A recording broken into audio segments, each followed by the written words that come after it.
My name is Natalie Ellison.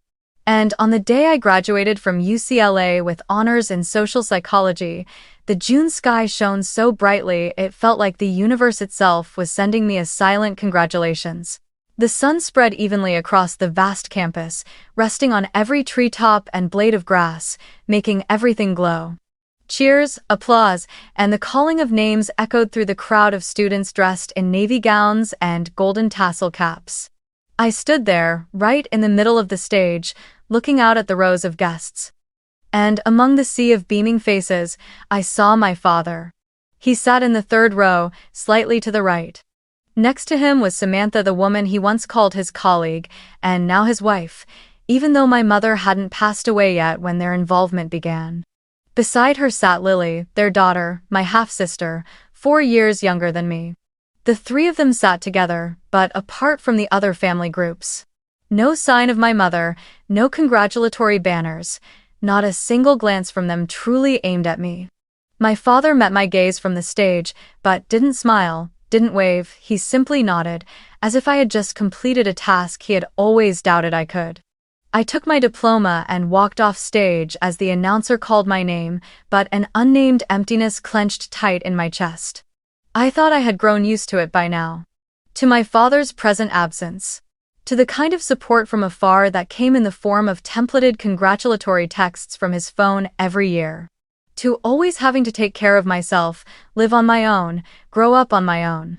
But still, foolishly, I hoped that today, a day as important as this, he might see me differently. But no, he was still him. Franklin Burke, a man who knew how to create a child, but never learned how to stay in her life. After the ceremony, as the crowd slowly dispersed and my friends gathered for photos, I saw my father signaling for me to come over. We walked to a quiet corner behind Powell Library, where a few wooden benches sat beneath the purple jacaranda trees. He didn't hug me, didn't praise me, didn't ask where I wanted to go celebrate. Instead, he pulled out his phone from his suit pocket, glanced at it for a few seconds as if checking the time, then looked up and spoke, his tone oddly calm. Lily got into USC, but the tuition's high, and her mother and I haven't saved enough. Now that you've graduated, you should help your sister. It's not too much each term, just a few thousand. I know you can manage. I stood there, frozen. Before I could respond, he continued this time, his voice hardened, cold as ice. And if you refuse, then starting next week, don't come back home. I don't remember how long I stood there. But I remember every detail. The sunlight filtering through the leaves, casting a half shadow over his face, Samantha's eyes watching us from a distance, calm, slightly smug, like she was observing the outcome of a deal she already knew she'd won. And Lily, head down, silent. No protest, no shame. I couldn't tell if she was too afraid to speak, or if she truly believed she deserved it. I didn't argue. Not a word. Not a tear. I just looked at my father for a long moment, as if trying to burn that image of him into my memory so I'd never forget. Then I turned and walked away, my hand clenched tightly around the phone in the pocket of my graduation gown. All the noise around me faded, leaving only the sound of my footsteps on the red brick path and the pounding of my heartbeat in my chest. I pulled out my phone, my fingers trembling slightly. Without much thought, I dialed a familiar number, a number I hadn't called all semester because I didn't want him to worry. But this time was different. The phone rang just once before the other end picked up. My grandfather's voice came through, deep and warm, just as I remembered. "Natalie, what's wrong, sweetheart?" My throat tightened, my lips quivered, but I didn't cry. I simply said, "I think I need to come home. To my real home." Longpeng. I drove back to Santa Barbara that very night, while streaks of sunset still lingered on the rooftops along Highway 101. My father's words kept echoing in my mind like a cold knock in an empty hallway. "If you refuse, then starting next week, don't come back home." I didn't talk back, didn't cry, didn't shake. But once I got in the car and gripped the steering wheel, I could feel memories of my younger self surfacing with every breath I took. I used to think I was born into a fortunate family. My mother was a pediatrician at Cedars-Sinai, smart, gentle, and so devoted to children that every kid she treated called her the angel in the white coat. My father, Franklin, was a senior manager at a logistics company in Long Beach. He traveled often for work, but every time he came back, he brought me small gifts, a unicorn-shaped pen, a children's book signed by the author, or a few peppermint candies in the exact flavor I liked. We lived in a modest home in Glendale not far from my school, not luxurious, but cozy and full of laughter. Or at least, that's what I believed, until I turned 13. When my mother began to suspect something, she didn't speak of it right away. I just noticed she grew quieter, often staring at my father's phone, then quickly putting it down whenever I entered the room. On nights when my father said he was away on business, I'd hear her lying in bed, shifting restlessly, as if listening for something in the silence. Once, I saw her lift one of his dress shirts to her nose and freeze when she caught a faint unfamiliar scent. It wasn't the usual laundry smell, but something sweeter, sharper. And it didn't belong to her. Then came the diagnosis: ovarian cancer. I remember the day she sat beside me, held my hand, and spoke slowly. "I'm going to have to fight for a while, Nat, but you don't need to worry. I'll do my best." And during all that time, through exhausting rounds of radiation, IV drips, and days when her hair blanketed the pillow, my father all but disappeared. He called occasionally, said the company was going through a crisis and he had to fly to San Diego, then Chicago, then Dallas. Whenever he came home, he avoided talking to Mom alone, barely asked, "You doing okay?" before turning to me and reminding me to study hard and not trouble her. I wasn't too young to understand.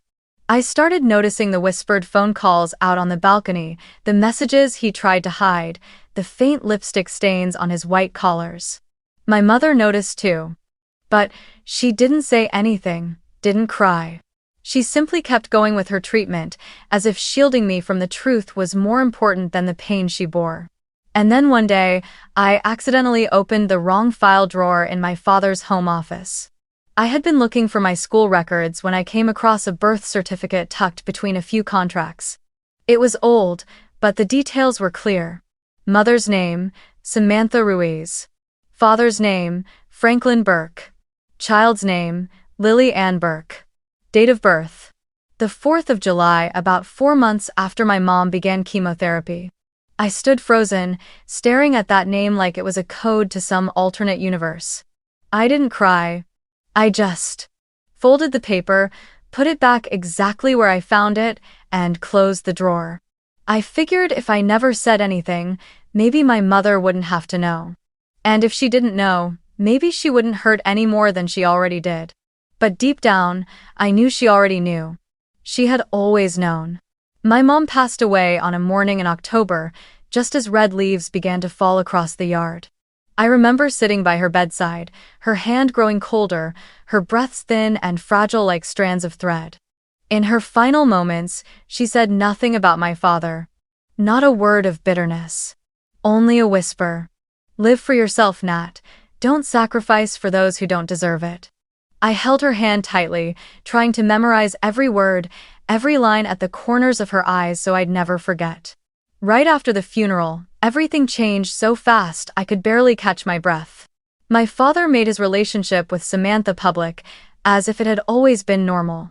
He brought her into the house, into the home that once belonged to my mother along with Lily. There were no apologies. No explanations. Just a statement. From now on, we'll be living as a new family. I was 16, and that afternoon, I packed up my things from my mom's room and moved into the old guest room because Samantha wanted to freshen up the master bedroom. Lily got her own room painted pink, dreamy cloud-shaped lights strung from the ceiling. And I was left to sleep in what used to be my mother's reading space. I didn't argue. Didn't cause a scene. I stayed silent just like my mother used to, because I knew that not everything broken can be fixed.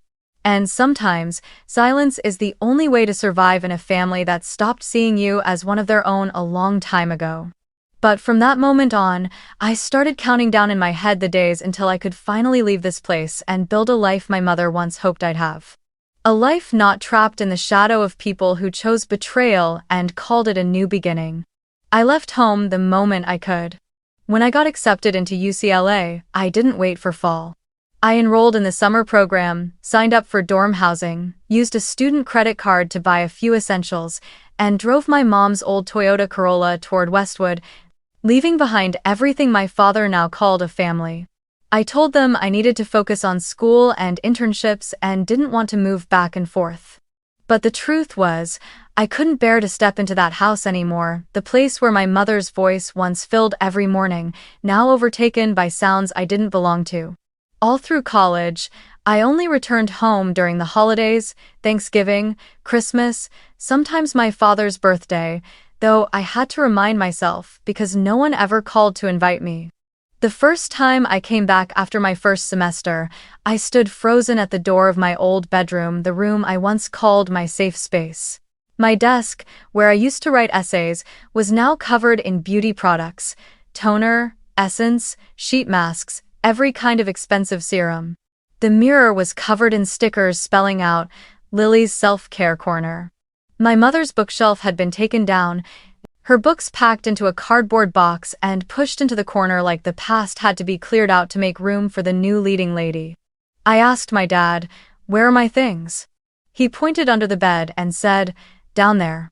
I didn't want to throw them away, so I put them in a box. Lily needs space to study and do her skincare routine, you understand, right? I looked over at Samantha, who was arranging flowers at the dining table. She shrugged slightly and smiled. "The house is a bit crowded now. We all have to be flexible, sweetheart." Lily kept her head down, not meeting my eyes. For a split second, I saw something flicker in her expression as if she, too, sensed that something wasn't right, but then she turned away and continued pressing down her glittery pink fake nails. That evening, when I picked up a framed photo of my mom from the kitchen shelf, a picture of her in her white coat at the pediatric clinic, Franklin stopped me. "Those things should be put away now," he said. "It just brings pain to keep looking at them. Best to keep the memories in your heart." In my heart? As if memories of my mother were some kind of nuisance to be folded away like an old, outdated photo album. I didn't respond. I quietly carried the frame to my car, set it down beside the driver's seat, and drove straight back to Santa Barbara the next morning. Every time I visited that house, I found new reasons to cut the trip short. I'd say I had a lab report due, or that I had to return early to assist in a Python programming class. But the truth was, I could only breathe again after driving the nearly 2 hours to Santa Barbara and pulling up in front of the little red-roofed house with golden daisies blooming at the porch, the house where my grandfather had lived alone since his wife passed away. He always opened the door with the same familiar greeting. "Little Nat is here." No one had called me Little Nat since my mom died. In his house, the watercolor painting my mom made at 16 still hung in the living room, a beach at sunset with a small handwritten line, "The place I belong." On his desk sat the old mug she gave him for Veterans Day, the one that read, "World's Greatest Dad, verified by Madison Burke." Each visit, I'd sit with him on the back porch, listening to him tell stories about his time in the military, about my parents when they were dating, or about the nights my mom would stop by after finishing a late hospital shift. He never pried, just quietly refilled my tea and let me decide when I was ready to talk. "Grown-ups making mistakes doesn't mean you're the one who's wrong," he once told me when I was on the verge of tears, forcing a smile. "That house won't fall without you. But your life might, if you keep forcing yourself to fit into a place that no longer has room for you." Every time I left Santa Barbara, I felt a little lighter, as if someone out there still believed I was worthy, still remembered the version of me that existed before life was rewritten by betrayal. And so I kept living that way, caught between two worlds. One was UCLA, where I fought to prove myself among brilliant classmates. The other was my grandfather's red-roofed home, where I could simply be myself without trying. As for that other house, I started calling it something different in my mind, their house. Because clearly, it was no longer mine. When I arrived, my grandfather was watering the lavender bushes on the porch. He saw me, gave a small nod, and didn't ask anything. I didn't say a word either, not until we were sitting across from each other at the familiar dining table with the grilled salmon he'd made using the handwritten recipe my mother once left him. I told him everything. All of it. About how Dad brought Samantha and Lily to my graduation.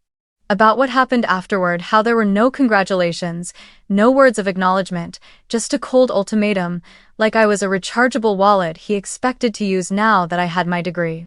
I kept my voice steady as I spoke, refusing to let tears interrupt me.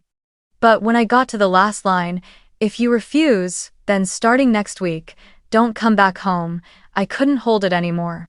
I lowered my head, hands clenched together on the table, trying to suppress a sob. My grandfather didn't speak right away. He simply got up, walked over to the old oak filing cabinet in the corner of the living room, the one I'd only ever seen him open when he needed tax documents, water bills, or old maps.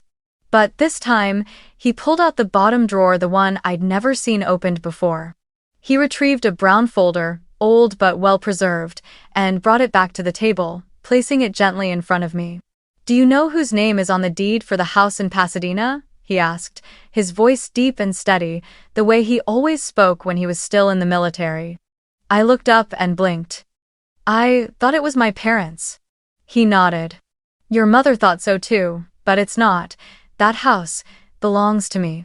I opened the folder. Inside was a copy of the property deed, the owner's name printed clearly. Robert Ellison. Purchase date: 1999, 2 years before I was born. I turned to the next page, a wire transfer receipt from his personal bank account to the seller's account, with a handwritten note attached. "Gift to Madison Ellison after wedding." My hands trembled when I saw his handwriting, slanted, firm, and full of pride. "I bought that house after your mother married Franklin," he said slowly, his eyes fixed on the photo behind me, my mother on her wedding day, smiling radiantly. "She didn't want me to worry. But I wanted to give her a solid start. Franklin knew. Your mother knew. But back then, they both believed that as long as they lived together, whose name was on the paperwork didn't really matter." I held the folder tightly. "She never told me. Because she trusted Franklin," he said softly. "And she never thought there'd come a day when I'd have to use this to restore justice for her daughter." I couldn't speak. My throat closed up. He continued, "I've seen it all these past years. You've endured far more than you should have. You didn't say anything, but I still knew. The way you looked at that house every time you came back. The way you quietly stared at your mother's photo being packed away. I knew because I once watched my own daughter be abandoned in a marriage she gave too much to." I said nothing, only let the tears fall silently down my cheeks. For the first time in years, I didn't feel ashamed for breaking down. With him, I didn't have to be strong. "Now listen to me," he said, placing a hand on the folder. "That house has always been under my name. From the very beginning. Never transferred, never mortgaged. No one but me has the right to decide what happens to it, and I've made my decision." I looked up. "I'm giving you full rights to the house. Starting now, you don't need anyone's permission. I'll call the lawyer first thing in the morning. The transfer of usage rights will begin immediately. Franklin has no power to kick you out of the place you once called home because he never owned it to begin with." I stood frozen. It felt like someone had finally switched on the light in a room I had lived in far too long in the dark. "Are you sure you want to do this, Grandpa?" I whispered. "Dad's going to be angry, and Samantha will." "I don't care what they think," he cut in, his eyes sharp as steel. "I only care about whether my daughter and granddaughter are treated fairly. And if they've been living in a house that isn't theirs, enjoying a life paid for by my daughter's money, then it's time they learn how to leave." I smiled through my tears, feeling for the first time in years what it meant to be chosen. Not out of duty. Not for my role in some patched-up family. But because I deserved it. And for the first time, I understood something. Justice doesn't always arrive in the form of revenge. Sometimes, it comes from the clarity of those who love you quietly, who've prepared everything in silence, just waiting for the moment you're hurt enough to finally claim what should have always been yours. I stayed the night at my grandfather's house. It was the first time in months that I fell asleep without worrying about tuition, without waking in the middle of the night from nightmares that I had no place to return to. The next morning was simple. Toast, scrambled eggs, and my grandfather in his silver-striped pajamas, making coffee like it was just another Sunday. But it wasn't. Today was the day I reclaimed fairness. Not through rage, not through retaliation, but through truth, through clarity. And through a grandfather who had silently stood guard for so long, I'd forgotten anyone was still on my side. By just before 9, we were on the road to Pasadena. I drove. Grandpa sat in the passenger seat. And in the back was a brown leather briefcase. Inside it were the property deed, legal consultation documents, and a letter Grandpa had written the night before. With us was a woman in her 40s, dressed in a pale gray suit, her hair neatly tied back, her gaze sharp. She was my grandfather's private attorney. Her name was Denise Clark. And she knew exactly what she was doing. As we pulled into the cul-de-sac, I saw Franklin's car still parked in its usual spot right in front of the lawn. The house looked just as it always did whenever I came home for the holidays, except this time, I wasn't walking in as a daughter visiting. I was arriving as the rightful owner. Denise stepped up first and knocked on the door. Samantha answered. Her eyes flickered with panic for a second when she saw the small group in front of her. But quickly, she regained her usual composure. I once thought that was her strength until I realized that composure was just a mask used to justify her habit of stepping over others. I'm sorry, Samantha said politely. Franklin isn't home at the moment. If you need to leave a message. I'm the legal counsel of Mr. Robert Ellison, Denise interrupted, not smiling. We're here to deliver an official notice. This property is no longer under the use of Mr. Franklin Bennett. The legal owner of this land is Mr. Franklin, Robert Ellison, and he has signed over full usage rights to his granddaughter Miss Natalie Ellison Bennett. The air on the front porch froze solid. Samantha stared wide-eyed at my grandfather. That's impossible. We've lived here for nearly 10 years. No one's disputing that, Denise continued. But living here for 10 years doesn't mean you legally own the property. On official records, this house was never transferred. And now, the deed holder has chosen to end the informal arrangement. I didn't say a word. I simply stood behind my lawyer, clutching my bag, heart pounding. But not from fear. It was something else. For the first time, I was witnessing the power of silence. The power of truth. Samantha let out a sharp breath and turned to walk back inside. About 5 minutes later, Franklin burst out of the house like a living storm of rage. Same face my father's, but now drenched in sweat and flushed with fury. You think you're clever, huh? He growled. You think getting a college degree gives you the right to turn on your own family? I fed you every damn day. And now you side with that old man to kick me out of my own house? You ungrateful brat. Still, I said nothing. I didn't fight back. I didn't need to. I reached into my bag, took out my phone, opened the voice recorder app, and hit play. Franklin's voice filled the air, clear and undeniable. Lily got into USC, but the tuition's high. Her mom and I don't have enough. Now that you've graduated, help your sister. If you refuse, then starting next week, don't come back home. Franklin froze. He recognized his own voice. I wasn't threatening anyone. I was simply letting them hear what they had once said to me. Lily stepped out from behind her mother. She said nothing. Her expression was quiet, conflicted, like she didn't know which side to stand on, like she'd just realized she'd been unknowingly standing on someone else's shoulders all this time. Grandpa stepped forward. His voice wasn't loud, but it carried weight. I once hoped you were reasonable, he said, looking Samantha straight in the eyes. I once believed, even if I was wrong, that a woman who went from being a colleague to a stepmother could treat her husband's child with decency. But I was wrong. You've repeated what society always does to inconvenient children, discard them. No one replied. Samantha lowered her head. Franklin turned away. Denise raised a stack of documents. I'll be leaving the formal notice here. Mr. Franklin's household has 72 hours to gather their belongings and vacate the premises. After that, We will proceed with legal enforcement. No one stopped us as we left. No one had anything else to say.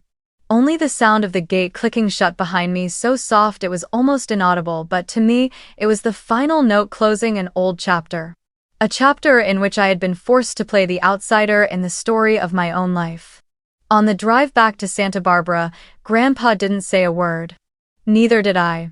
But inside me, there was no more storm. No more whirlwind of anger or choked back tears.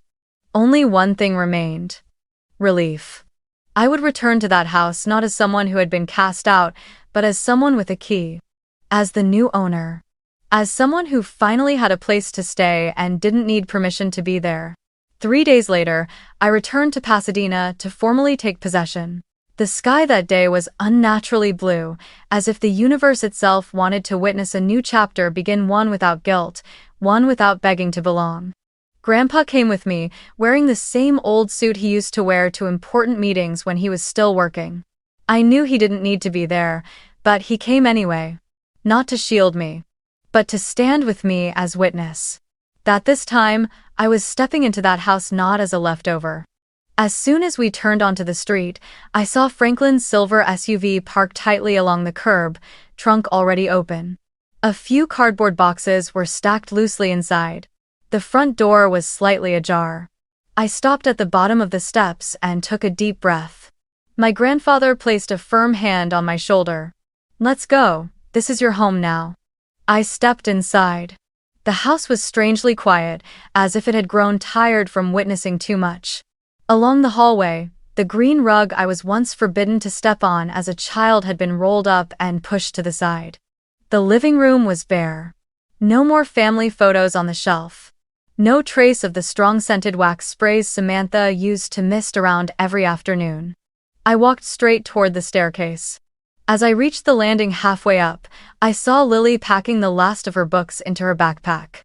She turned when she heard my footsteps, her eyes settling on me not with anger, not with fear, but with a quiet, unreadable confusion that ran deeper than I could interpret. I gave a slight nod. Lily lowered her head. A real bow. Not an apology, not an excuse. Perhaps it was the only way a child raised in favoritism knew how to acknowledge that something had gone wrong and that she had seen it, too. I said nothing. I didn't need her to say anything either. When I came back downstairs, Samantha was in the kitchen, wiping down the glass door of the fridge like it was the last thing that truly mattered. She heard me, but didn't turn. She didn't speak. Didn't ask a question. Not a single word. I used to think that if this day ever came, it would be a battle that they would resist, argue, maybe even call the police. But no shouting, no resistance. They left. Quietly. As if even they knew this ending was inevitable, lawful, justified, and far too late to undo. Franklin was the last to walk out. He wore the same silver-striped shirt my mother had once given him for his birthday, now wrinkled and dust-speckled. In his hand was a cream-colored envelope. He didn't look at me, just placed it on the table by the door, then walked out of the house. No goodbye, not even a glance. I stepped over and opened the envelope. Inside was a single photo. I recognized it, instantly taken the summer I turned 13, at Lake Arrowhead. My mother was hugging me from behind, both of us laughing, while Franklin poured orange juice into Lily's glass. We had once been a family. Once. Not anymore. There were no words on the back. No message. Just a memory left behind like a vague piece of evidence, too painful to hold on to, too human to throw away. I walked slowly upstairs, back to my old room. The door still bore the scratch marks from where I used to tape posters and tear them down. Inside, the room was empty. No more Lily's perfume. No more vanity mirror. Just soft sunlight pouring in through the window. That light, in that moment, made the small room feel like it had a soul again. My grandfather stepped in behind me. He quietly looked around, then smiled. "Shall we start over?" I nodded. That entire afternoon, we stayed in the room. I peeled off the old adhesive hooks from the walls, dusted off the wooden floor. Grandpa brought in paint, soft cream, the exact shade my mother had chosen when I was in middle school. His hands trembled slightly, but he still tried to paint evenly. I painted alongside him. Each stroke felt like I was cleansing the years that had been hidden, blurred, pushed aside. That evening, we rehung my mother's photo, a portrait of her reading in the garden, her hair gently lifted by the breeze, her eyes bright and serene. I placed it right above my desk. The same spot. The only spot I had ever seen it from each morning when I woke up. I sat on the bed, looking around the room that now, truly, belonged to me. No one could force me out again. No one could tell me to make room, to go along, or to just deal with it. This was my home. Not because I fought for it, not because I begged, but because I had survived long enough to walk back in as myself. Grandpa gently closed the door. I listened to his footsteps slowly descending the stairs. That night, I sat for a long time by the window, watching moonlight stretch softly across the neighbors' rooftops. I didn't cry, I didn't feel triumphant, I just felt enough. And in that sense of enough, for the first time, I started to imagine a future that didn't revolve around needing someone's approval. A future I could build myself. Starting from the very place that once pushed me out. 3 weeks after moving back in, when the walls of the bedroom had dried and Mom's photo had returned to its rightful place, I stepped into the backyard and stared at the faded garage door. That space had once held my mom's car and boxes of her old keepsakes. Later, Franklin turned it into a storage area, then Samantha filled it with Christmas bins, gym equipment, and Lily's unused stuff. Now, looking at it, I saw something different. An opportunity. A beginning. I pulled out my phone and searched. Garage remodel for counseling space. I didn't have much money, but I had time, I had my hands, and I had a reason to begin. I wrote the project's name in my notebook. Second Voice Counseling. Second voice, because I had once been the second voice in my own family. The voice no one heard, the one no one chose to believe, and I knew I wasn't alone. Out there were hundreds, maybe thousands of kids like me, raised in houses they thought were safe, only to find them colder than the street. People who learned to stay silent in order to survive. People who learned to shrink themselves just to be allowed to stay. I wanted to give them a place where they didn't have to beg just to be allowed to stay. I started by clearing everything out. I called an electrician to install a new wiring system. I scraped peeling paint off the ceiling myself and replaced the insulation panels. A former classmate who had worked for an NGO supporting students at UCLA introduced me to a young architect freshly graduated who offered to design the space for free because the idea was just too good. We chose a deep brown leather armchair set, added a low bookshelf filled with over 30 of my favorite titles from The Body Keeps the Score to attached. I hung a small whiteboard near the desk. The first line I wrote on it was, "Your pain is real. Your story matters." Within a month, Second Voice Counseling officially opened its doors. The office was small, just enough to sit 1 or 2 people at a time, but I never needed more than that. I placed a sign outside that read, "Free counseling for students or anyone with family-related trauma." The first person to knock was a student from Cal State LA. His parents had cut off his tuition after he came out as gay. A week later came a young woman whose mother told her, "If you're not going to law school, don't expect rent money." Then came another, and another. Not all of them needed advice. Some just needed someone to sit with them in silence, to know they weren't crazy, weren't wrong, weren't ungrateful for choosing a different life. I worked 6 days a week. Every morning, I opened the doors at 8. Some days I was tired. Some days I sat for hours without a single visitor. But I never questioned my purpose. I knew that every door I opened was the door I had once needed someone to open for me. As for the people who once lived in this house, I didn't ask. But the news still found its way to me. Lily enrolled in community college in Long Beach, nearly an hour's drive from Pasadena. I heard from a mutual friend that she was studying nursing. She didn't call, didn't message. But once, I saw her name on the counseling appointment list, then canceled right after. I wasn't upset. Maybe she wasn't ready. Maybe one day she will be. Samantha moved to Fresno to live with a cousin. I didn't hear anything else. But once, while shopping for groceries, I came across that cousin's Facebook. She'd posted a photo of her kitchen, and in the background, I recognized my mom's old coffee maker. Maybe Samantha took it with her.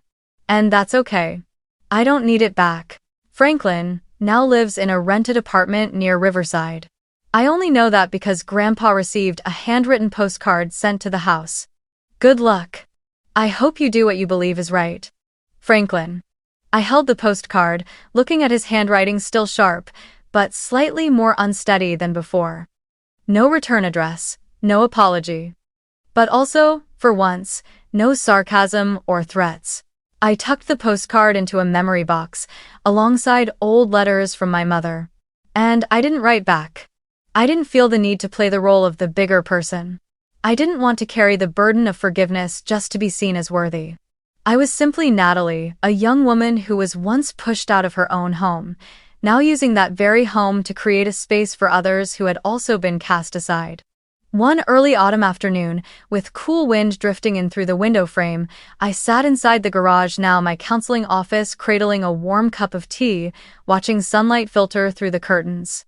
My mother's photo now sat between two small potted plants. Beneath it was a handwritten letter I'd left for her on my birthday this year, as simple as a quiet announcement. I'm still here, Mom. I'm not leaving again. And this time, I don't have to knock to come back. Lakin art. After years of living like a guest in the very place I grew up, for the first time, I felt like I was truly home, not in a house full of things or comfort, but in a space where my heart no longer had to brace itself just to exist. That spring, Grandpa suggested, how about we bring the backyard garden back, Natalie? Like when your mom was still around. I nodded. I remembered that garden when I was little. My mom would take me out to water the plants, pull weeds. The smell of tomato leaves, the buzzing of bees, her hands covered in soil but still gentle. The summer she died, the garden withered with her. Franklin never cared. Samantha paved it over with tile and a long white bench no one ever used. Grandpa and I started by lifting each tile, one by one. Each carried the dust of time, the weight of memory long buried. It took us nearly 2 days to clear the old soil, and then we planted the first seeds. Cherry tomatoes, cucumbers, a few sprigs of soft lavender, some mint. Grandpa said it'd be nice for morning tea. We didn't plant to harvest, we planted to begin again. Every morning, I woke early, brewed a pot of tea, and stepped out back with 2 small cups. Grandpa was always there first, the Los Angeles Times spread open on the weathered wooden table, his reading glasses slipping down his nose. I handed him his tea, then sat beside him and opened whatever book I was in the middle of. Some days it was Man's Search for Meaning, others Educated. We didn't talk much, but something quiet grew between us, peace. One morning, in early May, just as the sun rose and light streamed through the lemon tree branches at the far end of the yard, Grandpa put down his paper and turned to me. You know, Natalie, he said, his voice deep but gentle. People can choose the wrong partner. But I never chose the wrong granddaughter. I looked at him. His eyes, clouded now with age, still held their old steadiness. His hand rested on the teacup, trembling slightly but warm. I didn't say a word. I just nodded, smiled softly, and let my heart melt. There weren't words like, thank you or, me too, that could ever fully capture the depth of my gratitude for this man, the one who had quietly stood behind my mother, and now behind me, through all the years when the people who were supposed to protect me had turned away. I used to believe what they always said, family is blood. But now I see it clearly. Blood might be the reason something begins, but it's not what keeps it alive. Family isn't the place you're born. It's the place where you're seen, chosen, and loved without conditions. He chose me, not because I reminded him of someone, not because I met anyone's expectations, but simply because I was me. That afternoon, while he took his nap, I stepped out into the garden and pulled a few weeds growing around the lavender. The sunlight fell gently across my hands, golden like honey. Something in my chest quietly melted like frost after winter. A part of me, long braced for survival, finally exhaled. I whispered, not sure if to myself or to my mom, or to grandpa, or to every other Natalie out there. I don't have to stay by sacrificing parts of myself. I don't have to endure in order to be allowed in. I just have to choose the people who chose me first. And I know I chose right. If you've made it this far, chances are you've been like me, standing inside a house you once called home, feeling like a guest. Not because you were unfamiliar, but because someone made you believe you no longer belonged. That you weren't kind enough, soft enough, obedient enough to be worth keeping. That the moment someone else showed up, you became the burden that needed replacing. Let me tell you something clearly and without any poetry. You are not wrong for feeling hurt. You are not weak for being sad. You are not selfish for being disappointed when you were left behind. And you are definitely not ungrateful for walking away from the place that suffocated you. People love to praise forgiveness as the highest virtue. But very few will tell you that some wounds don't need to be healed by going back. Some doors are best left closed. And some relationships, if they demand your dignity in exchange for survival, are simply not worthy of your love. I once thought I had to become better, kinder, more successful to be seen by my father. That I had to earn my way back to the family table. But then I realized real love doesn't require qualifications. It doesn't measure you by grades, by money, by compliance. And it never comes from those who only love you when you're silent and doing what they expect. Maybe right now you're in a house that feels cramped, not from lack of space, but from the absence of acceptance. Maybe you're sleeping in a room full of memories, but it feels hollow because no one truly sees you anymore. Maybe you're trying just hard enough to be good so they don't push you out, quiet enough so you won't make trouble. But please don't let anyone make you believe you need to shrink just to fit in their version of love. You don't have to prove anything. You don't have to earn back love with good grades, a better paycheck, or endless effort that leaves you exhausted. Real love is not something you win, it's something that's given freely. And if someone puts conditions on loving you, that's not love, that's control. You don't need to be chosen to have worth. You already have worth simply because you exist. Because you dare to feel. Because you keep walking forward with wounds in your heart. Because you still choose kindness, even after being treated unfairly. I'm not writing this to tell you that everything will be okay soon. Because sometimes, it won't be. Sometimes it takes years. Sometimes the pain stays like a quiet ache. But I want you to know, you are not alone, and every day you choose yourself, you are healing something in the past, not just for you, but for everyone who's ever been like you. Choose yourself again. You don't need anyone's permission, you don't need anyone's approval. Build a place where you never have to beg to stay, whether it's a tiny apartment, a modest desk, or simply a corner of your heart where it feels safe enough to breathe. Because sometimes, the bravest thing isn't forgiving or forgetting. It's continuing to live a life full of love after being taught you didn't deserve one. And if no one has ever said this to you, let me be the first. You are worthy. Not because you're perfect, but because you're you. And that is enough.